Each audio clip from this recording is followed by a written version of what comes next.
Les premiers artistes niçois sont anonymes et ont laissé leurs œuvres dans la roche des sites préhistoriques, mais la plupart de ceux qui ont inscrit leur nom dans l'histoire de l'art sont venus ou ont vécu à Nice. Chagall, Picasso, Renoir, Dufy, Nietzsche, Alexandre Dumas père, Flaubert, Berlioz, Gounod, Albéniz, pour n'en citer que quelques-uns.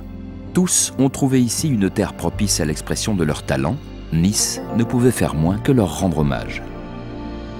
Ce sont les magnifiques façades de la villa Guérin de Coconato qui abritent le musée Matisse. C'est le maître lui-même, vers la fin de sa vie, qui commença à faire donation de ses œuvres.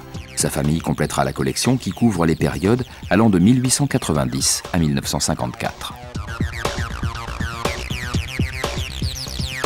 C'est un autre cadre exceptionnel de la ville de Nice qui abrite le musée des Beaux-Arts, autrement appelé musée Chéret, où le peintre figure en bonne place.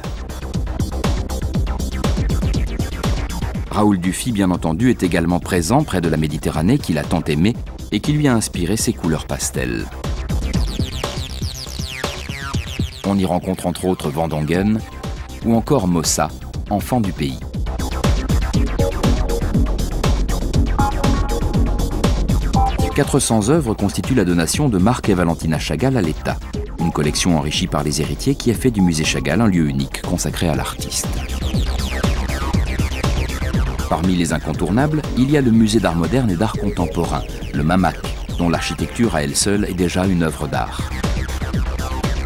Il abrite 400 œuvres qui retracent la deuxième moitié du XXe siècle au travers des mouvements d'avant-garde dans lesquels Nice a joué un rôle prépondérant avec ce qu'il est coutume d'appeler l'école de Nice, dont Yves Klein est une figure emblématique. Armand, Sosno, Ben ou encore Niki de Saint-Phal en sont également de dignes héritiers.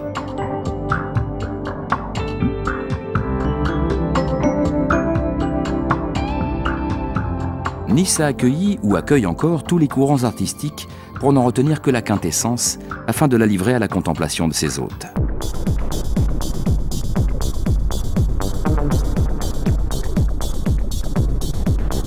Chef-d'œuvre de marbre blanc et de verre, l'architecte Kenzo Tange a signé le musée des arts asiatiques où cohabitent les principales civilisations de l'Asie. Expositions temporaires et interactives y enrichissent les collections.